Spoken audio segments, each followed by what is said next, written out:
The minority in parliament has rejected explanations by the Bank of Ghana on the 60 billion cedi loss incurred in 2022, describing them as mere diversions and a calculated distortion of facts and flimsy excuses. The minority in the last week has demanded the resignation of the governor, Dr. Ernest Addison, and his deputies, accusing them of financial mismanagement. West African army chiefs will meet on Saturday in Accra to discuss the military coup in Niger. Some reports suggest they will prepare plans for a military intervention. It comes after the regional bloc, ECOWAS, ordered the activation of a standby force during a meeting in Nigeria on Thursday. The European Union has said Niger's ousted president is being held in deteriorating conditions under house arrest and has called for his immediate release. EU Foreign Policy Chief Josep Borrell said President Mohamed Bazoum and his family had been deprived of food, electricity and medical care for several days. The chairperson of the African Union, Musa Faki Mahamat, has expressed the union's support for ECOWAS and also condemned the continued detention of President Bazoum and his family. The AU has also called for his immediate release and called on the entire international community to unite efforts to save the moral and physical integrity of President Bazoum. Food crisis looms in the northeast region following severe flooding, which has affected almost two-thirds of the region. In a bid to avoid any further catastrophe, reconstruction of the Walwale-Gambaga-Nalerigu road, which was affected, has begun. Farms have just been completely washed away. The crops are gone. Some too are now buried in the water carries along debris. Some of the farms are buried in the debris. Appealing to benevolent institutions and philanthropists who are within and outside this country to come to our aid. Member of Parliament for Domin Kwabinya, Sarah Adrasafo, says she will contest the NPP parliamentary seat again. She's convinced her constituents still love her and want her again, and she will not disappoint them, adding her chances of winning the party primaries are very bright. This is Greater Accra, and there comes a time where we celebrate Homo Festival. So it's a religious thing that we always do, that we pay courtesy calls on all the chiefs in the communities and then wish them a happy Homo, happy year, and ask for their blessings also. And the feeling I'm having now with the people that are coming out just to scream your name, just to have a handshake, I think I still have a lot to do for my people, and I have to take the pain to explain to them the reasons for my absence. The National Service Scheme intends to deploy 500 personnel to its farms this year. The move is in line with its current resolve to deploy, retrain and provide employment opportunities for personnel under the Deployment for Employment mission of the scheme. Reposition ourselves to be able to become a real force to solve the unemployment situation in the country. That is why over the years, even though we have been in the agric industry, but this time round, National Service have gone into a high-scale commercial farming. I've learned how to grow maize, coconut, rice, soya beans, and they are now into aquaculture, that's catfish and tilapia. I want the government to maintain us because, the National Service, so that maybe we will supervise them, because now we have a lot of knowledge about field.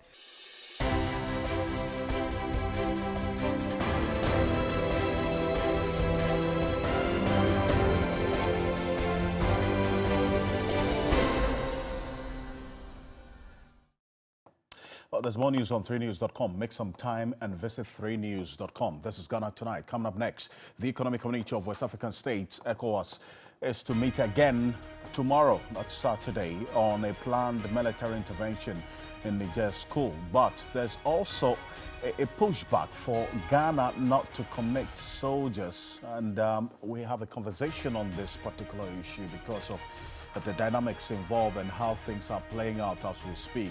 In that part of the country, and West African Army chiefs are expected to meet, that's tomorrow, that's Saturday, here in Accra to discuss the military coup in Niger. Some reports suggest they will prepare plans for a military intervention. It's not too clear, though, but it comes after the regional bloc, ECOWAS, ordered the activation of a standby force during a meeting in Nigeria, that's Abuja specifically yesterday. The European Union has also said Niger's ousted president is being held in deteriorating conditions under house arrest and has called for his immediate release. In fact, the EU Foreign Policy Chief, Joseph Borrell, said President Mahmoud Bazoum and his family had been deprived of food, electricity, and medical care for several days. And the chairperson of the African Union, Musa Faki Mahamat, has also expressed the union's support for the ECOWAS and also condemned the continued detention of President Bazoum and his family.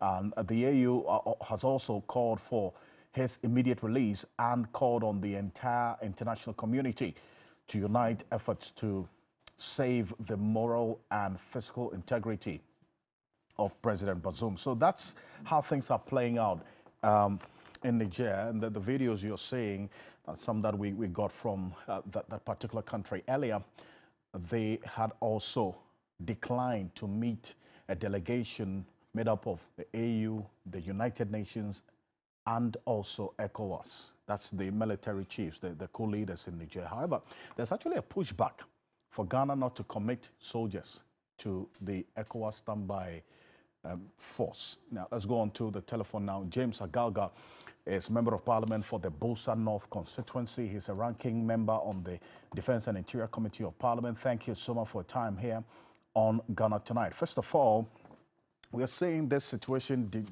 developing quite fluidly in Niger. Is this going to achieve, and I'm talking about this option of the military intervention with the standby force of ECOWAS already put on alert, is it going to achieve that objective of returning Niger to its democratic status as the ECOWAS chiefs are expecting? So, Alfred, I have clearly spoken out against military intervention in Niger. Rather, what I think we should be engaging in is to use diplomatic means to try to diffuse the tension in that country and get the military junta to come out with a roadmap which eventually should lead to the return of that country to civilian rule. But unfortunately, ECOWAS, acting through its heads of state, are more interested in using force to solve the problem in Niger. I do not think that in the long run, the use of force would be in the interest of the sub-region. I say this because some member states of ECOWAS, such as Burkina, Guinea, have all pledged support and have actually stated categorically that in the event of an attack by the rest of ECOWAS, they would go to the defense of Niger. Now, Alfred, should such a thing occur, you would have the nasty situation whereby West African armies would be pitched in battle against themselves.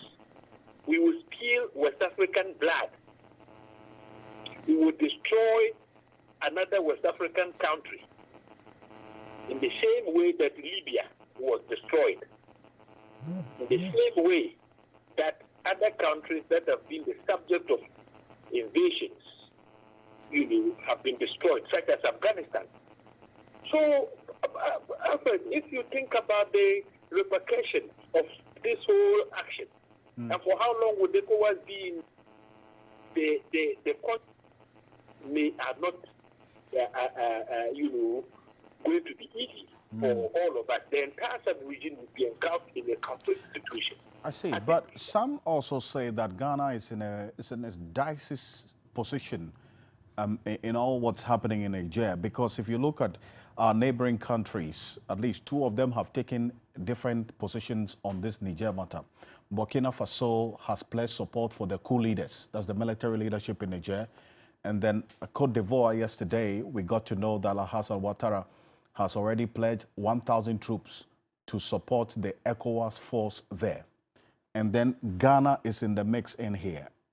Would you say that this slippery path has to gain, especially the attention of Parliament before a decision is taken as to whether to commit troops to this ECOWAS force or otherwise? Yes, and so that is why, Alfred, I think I would advise to come before Parliament as a so that the will will be expressed on the question of whether or not to commit any deployment of our troops in Niger without gauging what the people of this country think through their representatives would be disastrous. Because you see, you're going to war, you want to declare war on another country, you need the people's consent. Because war is war. If you go to war, there are certain things that immediately become inevitable. One, the loss of life. So the very people you are going to commit to go and fight, there will be casualties. Nobody goes to war without assuming casualties. Now, are we prepared as a country to commit our Ghana soldiers to Niger? And then when we start sustaining casualties, what do we think? Because there was no prior consultation with them before the deployment. Additionally, we're going to have to commit resources to fund, to prepare, to go and. Now, this is happening at a time when Ghana is in serious economic, to the extent that even our central bank is on. So there are so many, and those cities of the various ECOWAS members must be taken into. Again, you have the situation whereby Ghana borders, so they are our neighbors. We are partners in the fight against them, all right, through the Accra.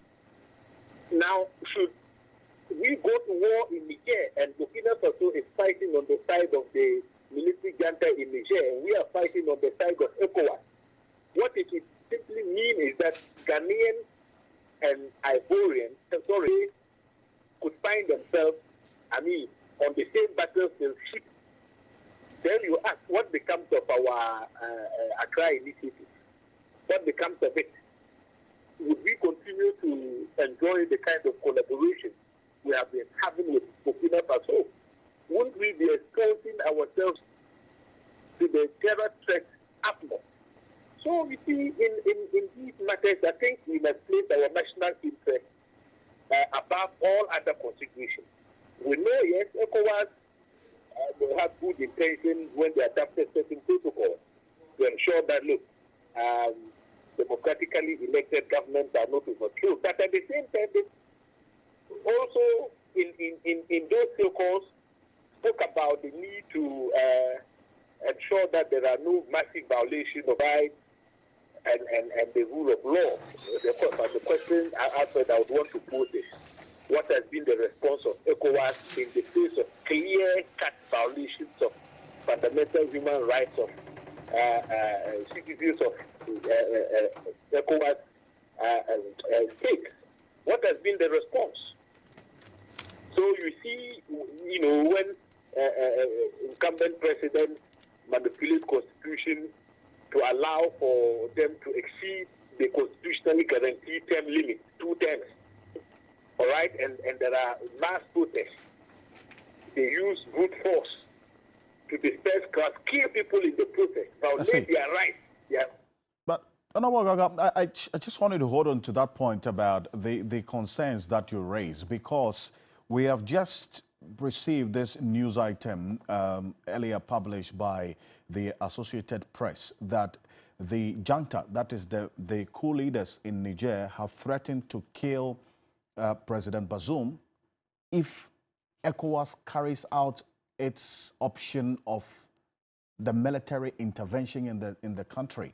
That's what the Associated Press is just reporting, that the Niger junta have decided that, really threatened that if ECOWAS goes ahead with the military intervention, President Bazoum, who is in their custody, they would have no option than to take his life. Should this threat influence the meeting, especially tomorrow, by the security chiefs of ECOWAS, after we're hearing this? You see, Alfred, in the planning process, I think that ECOWAS itself should have secured the safety of President Bazoum before threatening to use force. If you ask me, that is my personal view. Right. Because here is the case: you have Bazoum in captivity, so to speak. The same people who are holding him, you are threatening to apply force on them. I think we should take the safety of the President Bazoum very seriously, and that is why it is important to use diplomatic means to resolve the crisis in Niger. Thank you. Appreciate your time. James Agaga, thank you for joining us here on Ghana Tonight. He's a member of parliament for the Bosa North constituency, also the ranking member on the Defense and Interior Committee of Parliament. And the news that's just coming through, that's also published by the Associated Press, is that the junta, that's the coup leaders in Niger, have threatened to the ousted president of Niger, Mohamed Bazoum, who is in their custody. And that's why the point is being made that ECOWAS's focus should be on securing the release of this ousted president before any option is taken. But a number of views have been coming through on this, and also Dr. Nyaho Tamaklo has been speaking about this. He served in the military. He has an understanding of how things play out. He's a founding member of the NPP and many other things that he's done. This is what he had to say. We got the money, the equipment, even the men. It's a question. Now let me come to Ghana. We as a country, the strength of our army on the whole is just about 2 brigades. And you don't fight the war with 2 brigades. But nobody knows how it's going to end. This is a pure infantry work.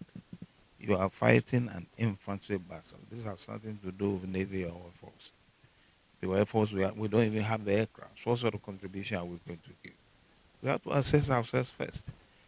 And with the 2 brigade, any good commander will advise his government, a particular Ghana government, not to get involved in this military. I think you get me. Yeah, because we don't have the men to fight such a war. A war when you don't know even when it will end. On such a vast land, you have to pass through countries upon countries before you get to Niger. Definitely is going to demoralize the soldiers. Because if the body bag started coming, it will alarm the soldiers. And as I said, any good commander who knows his strength will not get involved in such a thing. That's Dr. Nyaho Tamaklo there. We asked if Ghana should commit soldiers to the ECOWAS standby military for a possible intervention in Niger. We asked you, the members of the general public, because you also have a say in all of this. And there's some views shared on Facebook specifically. And these are some of you sharing your thoughts as well. This one from Combat Ahmed Bigel says, you can't fight Galamsey in land guard, yet you're thinking of fighting another man who is trying to free themselves from extortion. It goes on to say we are not serious, and that's why it goes on, and the youth are leaving every day. This one here says they can't fight the president of Ghana to change his...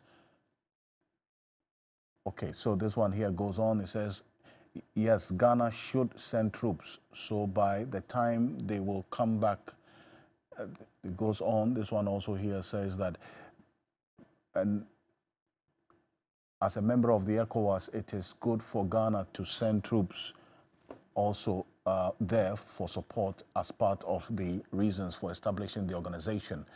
And Barnabas Nanang says Niger has not done any crime, you say, to be invaded by our own people who were supposed to be our keepers. They only said they don't need French and on their territory, that's all. They should go back to their country, and why Africans will help white to fight their fellows. It goes on and on. Barnabas, thank you for your thoughts in there. In fact, this is a conversation that is raging on social media already, and we'll come to more of it. But coming up next here on Ghana Tonight, the relief items airlifted to the northeast region, where floods have caused destruction to farmlands and their property. It's our next conversation. Tonight, we give you the update of what's happening there. Stay with us. We'll be back shortly.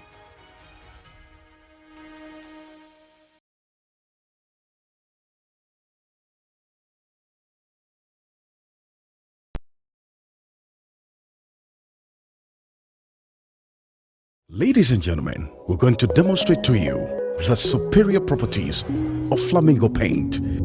As compared to other paint brands on the market, we take equal quantities of Flamingo paint and this ordinary paint. We then dilute them with water. And now, let the test begin. The gentleman on the left is going to apply the ordinary paint, and the gentleman on my right will use the Flamingo Superior paint. As you can clearly see, Flamingo has the obvious better hiding. Furthermore, Flamingo has painted a much larger area. You know, one bucket of Flamingo paint is equal to several buckets of any other paint brand on the market. Flamingo paint is made with superior formulation to give superior durability, superior hiding, superior coverage. Flamingo paint, simply superior. Barman,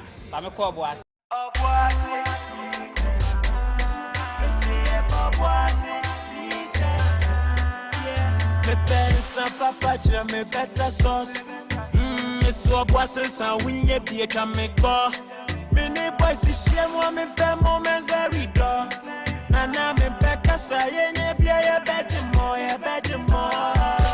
Because we different you we look na ya dia. Yes papa na ya no baby ya shame o boisse. O boisse.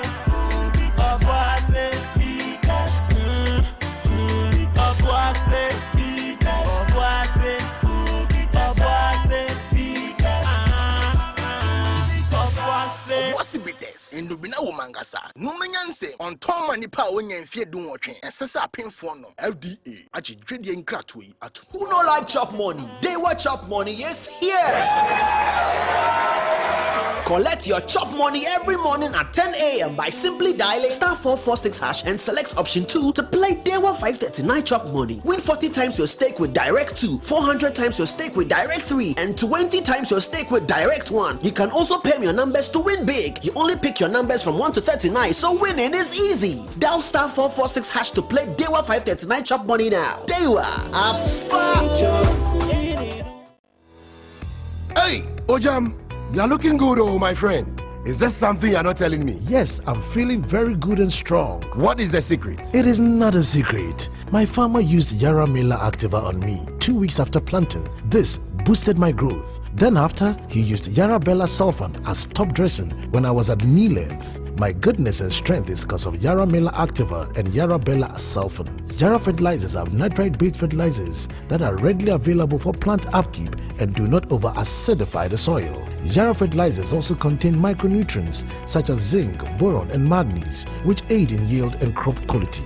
If you want to look good like me, then your farmer must go for Yara fertilizers. They are available in accredited agri-input shops nationwide. For more information, call 0308 251 060 or visit our webpage at yara.com.gh or Facebook page. And there is more. Yara retailers can also benefit from selling Yara products by just downloading Yara Connect app and scanning QR codes on the Yara sack at the point of sale to earn rewards. Use Yara fertilizers for better yield and quality produce. Everybody knows Acrobato.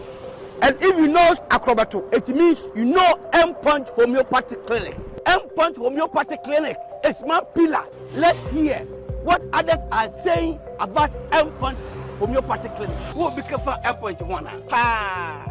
Chese na me ankasa me period na se problems wom ntina ma wo ho idea ma me papa chese na nya asem ketewa na me coin point no mo hwe me mogya mu no mo hwe bibia na so mo meduro me fire no ene ma won kra me enu foforo kwa na me coin mu a eba and everything yourself me ma me no adwodwo eda ho a wontumi nante and then ko end point o mama nura and then ho idea watimi asori anante. That's end point for you. Hello. Hey, ohwehwe what chair. Okay. A free bra wo di end point wa dance.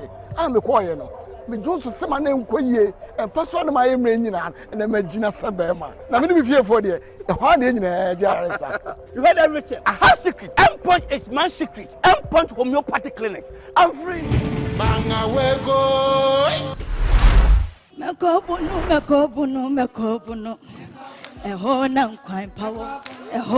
This week on Ghana's Most Beautiful, join the contestants as they embrace the celebrations theme.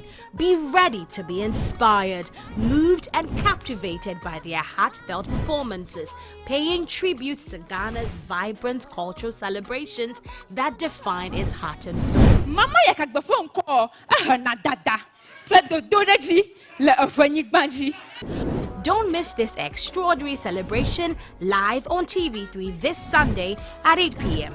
Eviction is looming. Keep your contestant in the competition by dialing *713*13# to vote or download the TV3 reality app to vote. GMB 2023, Ghana's beauty, Africa's pride.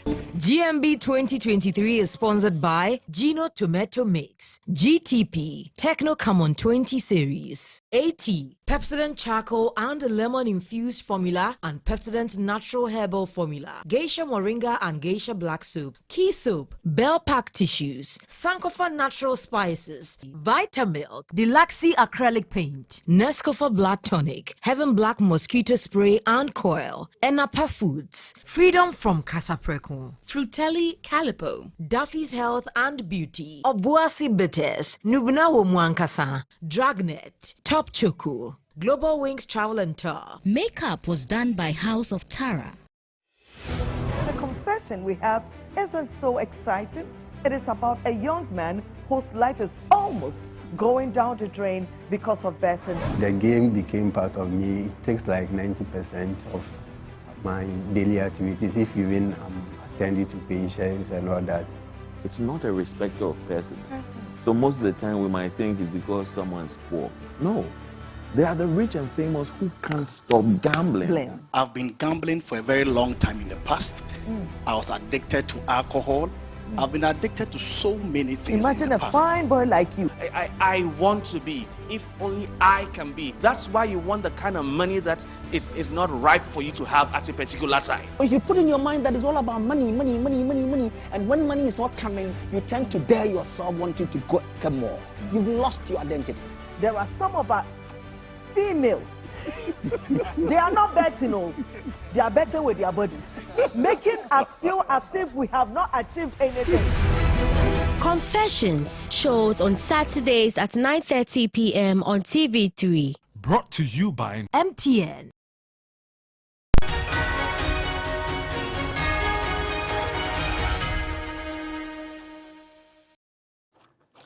Welcome back. This is Ghana Tonight. Now, relief items were airlifted from the National Disaster Management Organization as NADMO headquarters here in Accra to Wale Wale in the northeast region. That's the chopper you see there, where floods have wreaked havoc, now causing destruction to farmlands and property, running into thousands of cities. The team was led by the National Director, Eric Nana Ajuman Prempe, the Northeast Regional Minister, Zakaria Yudani, and Member of Parliament for the Wale Wale constituency, Haja Lariba Abudu, also received the items. These are the relief items you're seeing there. Buckets, bags of rice, and so on. Meanwhile, we understand civil works and reconstruction of the Walewale Gambaga Nalerugu Road, which was affected by the floods, is ongoing. And that's the information that we have related to this rather unfortunate incident. And we showed you some of the destruction that the floods have caused. But these are the relief items that were airlifted from Accra, the headquarters of NADMO, to this place. As we go on, we'll show you some of the havoc that these floods have caused and is still causing in the parts of the Northeast region. Alhassan John Kweku speaks for the National Disaster Management Organization in the Northeast region. Thank you very much for joining us here on Ghana Tonight. First of all, I want to establish if NADMO has exact idea of how many people have been displaced by these floods since Monday. Well, at the moment, we are unable to tell the exact numbers that are displaced because we are still doing the assessment, and then, the road places, almost every part of the region is affected, and some of the roads are not accessible. So we are not able to give that figure, but I can tell you that the number is so huge. So we want to take our time to complete the assessment so that we'll be able to give you the accurate figure. So we don't want to rush. I see. And you say almost the entire Northeast region has been affected by the floods? Yes, the Union Nason district is affected. The East Mampuzo municipality is affected. The West Mampuzo municipality is affected. The Mampuzo Maduri district is affected. Then the Cheponi district is affected. And the same as the Bumprugu Napanduri district. See, what we are seeing on the route is even better. When you enter inside, a whole lot of farmlands are inundated with water. People's homes are down, and people food is being washed away, and so many other things. So we just want to take our time to do the assessment so that we can give you the accurate figure of what has actually happened. I see, and we're seeing on the screen some people being carried across a road, which has also been inundated by the flood waters. Has this happened before? This magnitude of flooding that has affected the entire Northeast region, has it ever happened? I've never seen such a flood before, but what has compounded the problem in the West Mampuzo municipality was as a result of the collapse of the dam that had washed away the bridge, so making it difficult for people to cross to the other side. But as of yesterday, the Minister for Roads and then Highways, the Deputy Minister, Honorable Stephen Jelula, and the Northeast Regional Minister and some technical team from the ministry in Accra came down and to assess the situation. As of now, they have been able to provide us with a temporary bridge. So now the road is open. And then also yesterday, the road that is linking Bentry and then Nalerugu to was cut off, but they were able to fix that one too.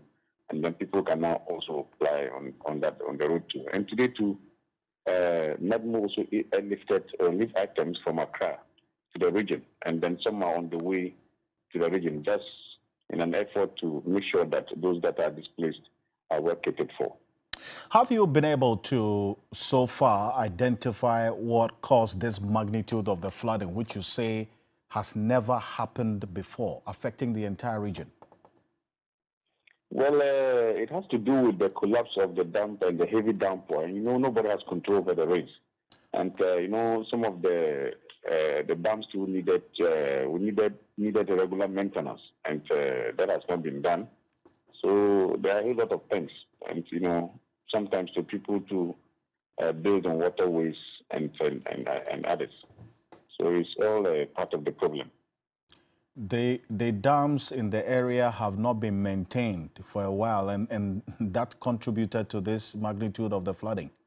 No, this particular dam that collapsed, I think it needed to be dredged and some kind of regular maintenance. And I think that has not been done. But yesterday they gave us assurance that it was going to be reconstructed, and then they'll provide modern spillways so that we avoid any future collapse. Well, but this is after the floods have caused the havoc. Yes, and the damage has already been done. Did you, at any point, raise concerns about the lack of maintenance of this dam, which has contributed to this magnitude of flooding we're talking about now? You know, some time ago, there was another dam around Guabluga that collapsed and then caused a similar problem. And we have a meeting, and then we spoke about it, and then, that one, it was maintained, and then this is just a different dam altogether around the Bani area. It's not the same dam that collapsed. That was in 2020. Yes, that's not the same. I see. So after you raised concerns about this one, was anything done? Obviously not. No, I'm referring to the other one that collapsed the other time, the Guabulga Dam. So that one, it was reconstructed and then maintained. But you never raised concerns about this particular dam that collapsed, that led to this magnitude of flooding?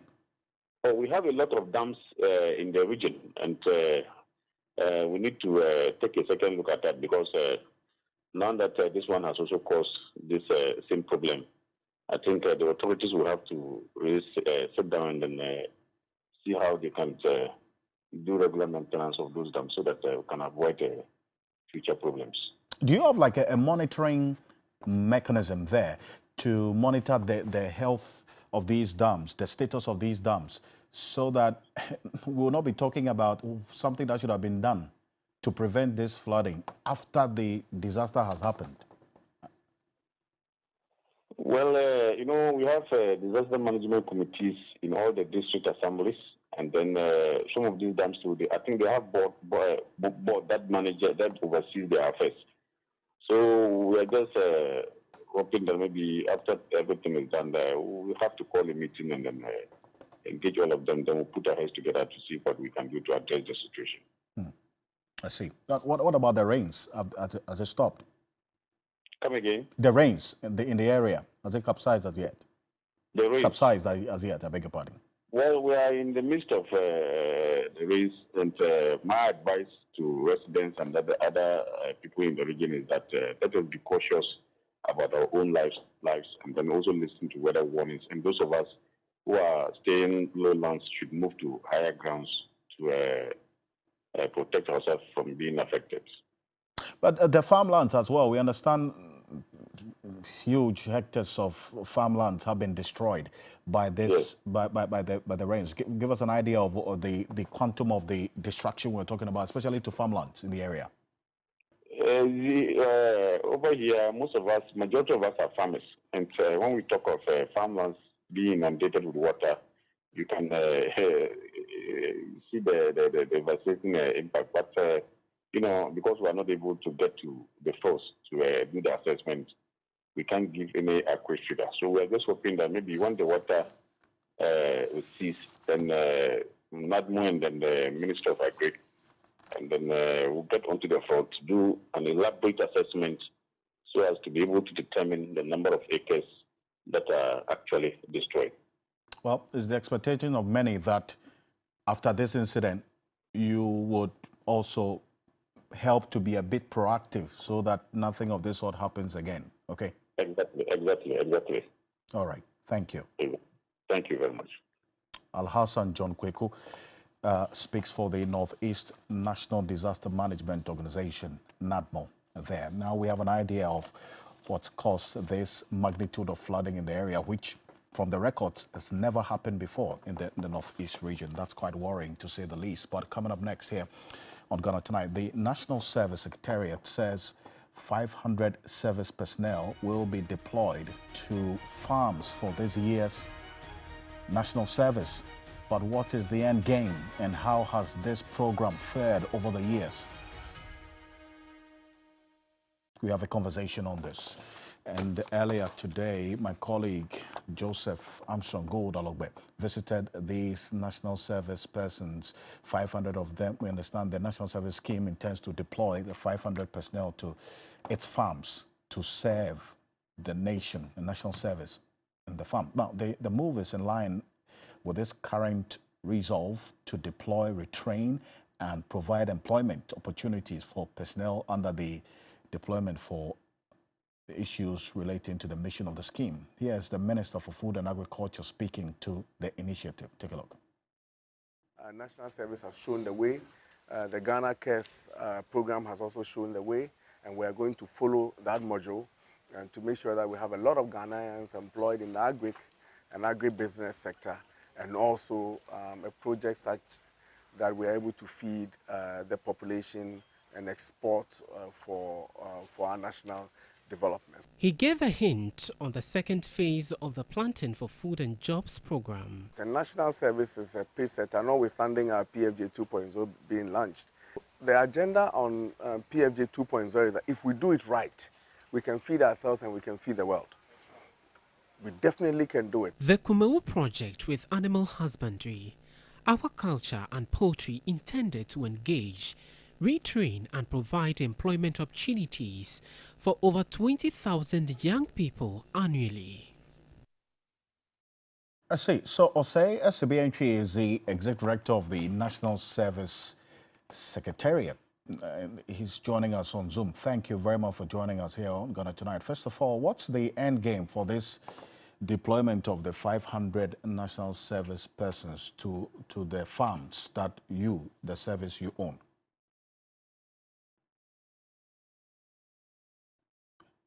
Hello?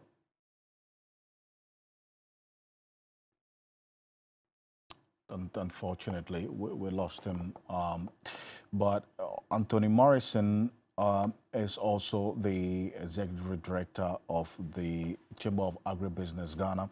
He is also joining us. But we'll rectify the Zoom connection. But I'm going to show you, we have some graphics of the Ghana Agriculture Census that was done by the Ghana Statistical Service sometime in 2018, 2019, and the results released in 2020.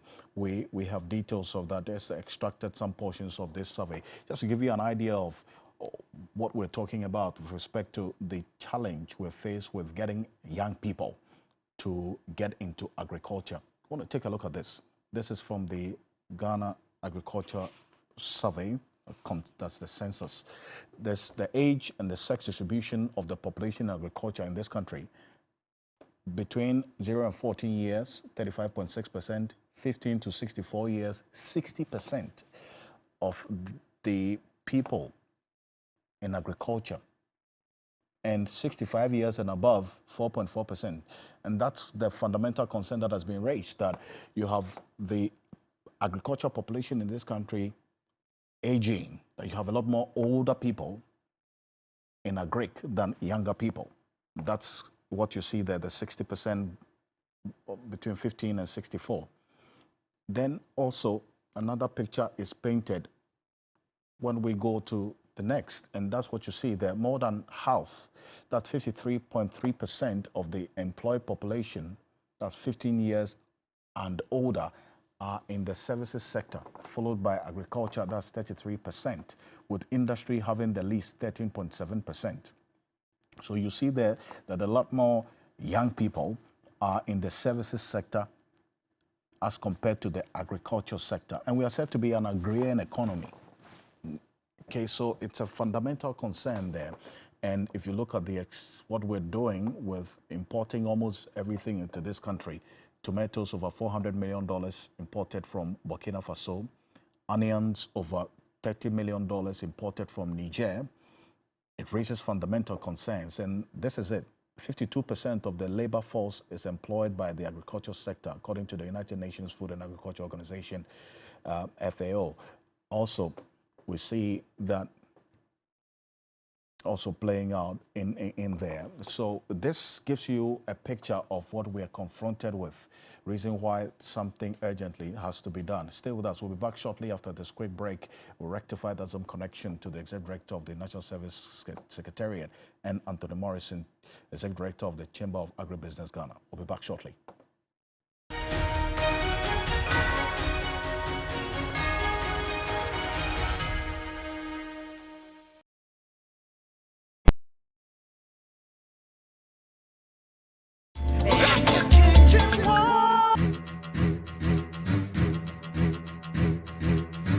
are done with Group A. We are done with Group B. This week is the turn of Group C. Fancy man girl. Obrani warabo. Mauli, such a way. Me for Konamasa. But you know, say before kitchen wars. And it's Fasting Boys here with you. Don't miss the battle. I beg you, the fact that I'm a comedian doesn't mean give me funny taste. I am here for the food, not for anything. Don't miss the competition.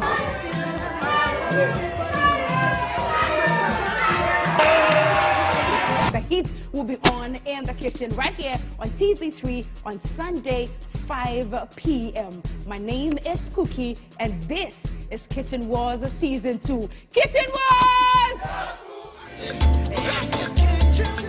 Kitchen Wars Season 2 shows Sundays at 5 p.m. on TV3. Don't miss it. Sponsored by Gino Tomato Mix. And Napa Foods. Say Napa. Enye ono soko. PGL. The confession we have isn't so exciting. It is about a young man whose life is almost going down the drain because of betting. The game became part of me. It takes like 90% of my daily activities. If even I'm attending to patients and all that. It's not a respecter of person. So most of the time we might think it's because someone's poor. No. They are the rich and famous who can't stop gambling. I've been gambling for a very long time in the past. I was addicted to alcohol. I've been addicted to so many things. Imagine a fine boy like you. I want to be, if only I can be. That's why you want the kind of money that is not right for you to have at a particular time. If you put in your mind that it's all about money, and when money is not coming, you tend to dare yourself wanting to get more. You've lost your identity. There are some of our females. They are not betting, no. They are betting with their bodies, making us feel as if we have not achieved anything. Confessions shows on Saturdays at 9:30 p.m. on TV3. Brought to you by MTN. 10 valiant men, all poised to battle for their bragging right. Old wine is say improves as time goes on. The stars have aligned for us in this moment. Our time is now.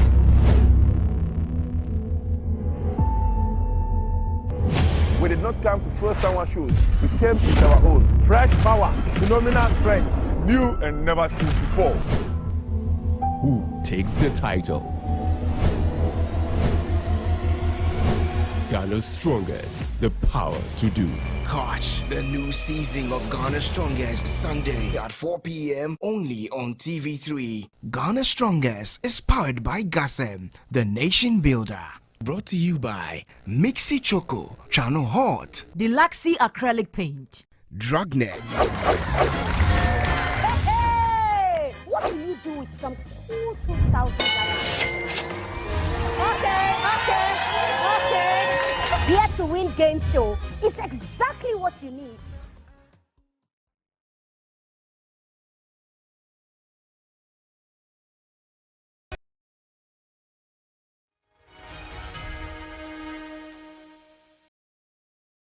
Welcome back to Ghana Tonight. We apologize really for that earlier hitch in the connection, but Osea Sebenchi is director of the National Service Scheme. He's joining us on Zoom, as well as Anthony Morrison, also director of the Chamber of Agribusiness Ghana. Thank you, gentlemen, for joining us. I was asking earlier what the end game of sending these national service persons, 500 of them, to also serve on the national service farms. After that, what next? First of all, the name of our project is called Kumawu Economic Enclave Project. And national service, as you are aware, has been in existence to close to 50 years. We are going to be 50 this year. And all these years, national service, we are known for doing a lot of things, including farming and others. We deployed to several areas, especially in the area of health sector. We also deployed to support agric. We deployed to support teaching and learning. And now back to your question as to what do we want to achieve at the end of the deployment. Now, national service currently we are moving from our former mission statement of just mobilizing for deployment to deployment for employment.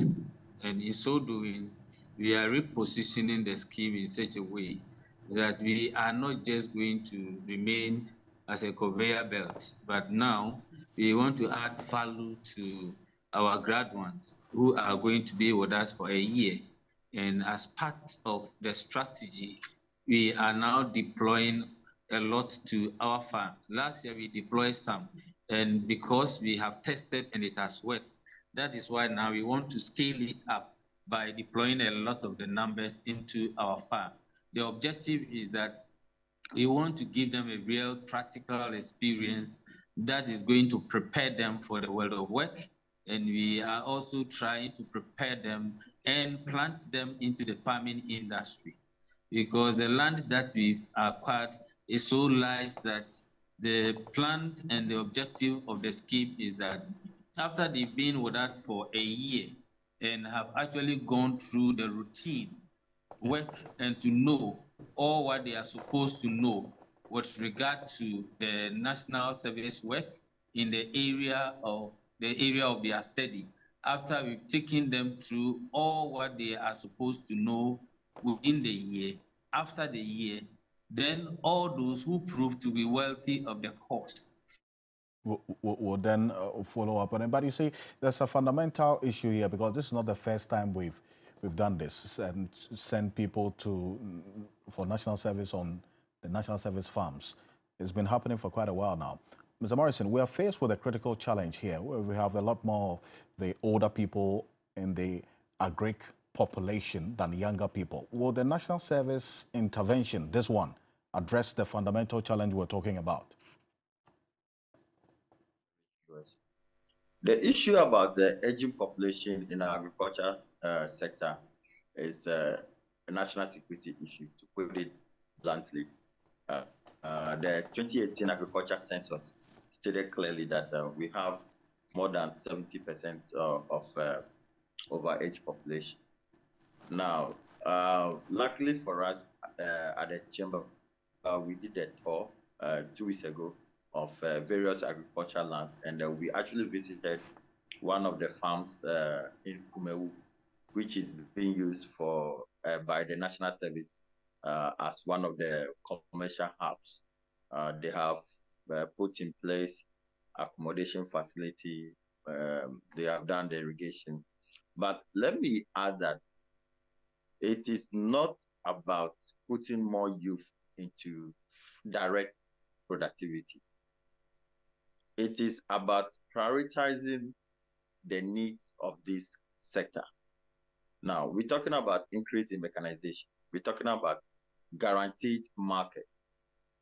If we are putting youth into productivity, are we otherwise also going to provide the critical infrastructure and the finance that is required for them to be able to continue farming after the national service is done? These and many others are some of the things that one will need to look at. Let me say for a fact that most farmers or most youths are more fascinated about technology in the agriculture space. We carried out some preliminary survey that shows that over 99% of youths are not even willing to stay in the rural areas when they cannot access internet, okay, Facebook, WhatsApp, even within an hour. Out of over 100 we interviewed, only about 3 that says that they can stay a day without WhatsApp or Facebook. So there is also the need to advance the infrastructure need of Internet of Things, access to internet and what have you, so that the youth who are otherwise more involved in IoT could also find it convenient to be able to get into this. Mr. Morrison, thank you very much for your thoughts as well on this. Is Chief Executive Officer of the Chamber of Agribusiness Ghana. Mr. Asbenki, thank you as well. He heads the National Service Scheme, and this is something that we're following quite closely. We have the next conversation on this matter being what is happening on the ground in these farms. But thank you. Our Citizen of the Week, as we round up this week, and per the choice of you, our viewers, Augustine Odoi Lai, for the heroic act of saving his 50 class 6 pupils of the school that's a Carefield School complex from an imminent accident. Equal to you, Augustine Odoi Lai. If you go on 3news.com and TV3 Ghana on Facebook, you would see exactly what this young man, or this boy, did. Congratulations to you. Thank you. On behalf of the rest of the team, thank you so much for staying with us here on Ghana Tonight. Join me at 7 a.m. tomorrow morning for Key Point. We have a conversation. I am Alfred Ocansey. Have a good night. Ghana Tonight is brought to you by Flamingo Paint. Superior durability, superior hiding, superior coverage, simply superior.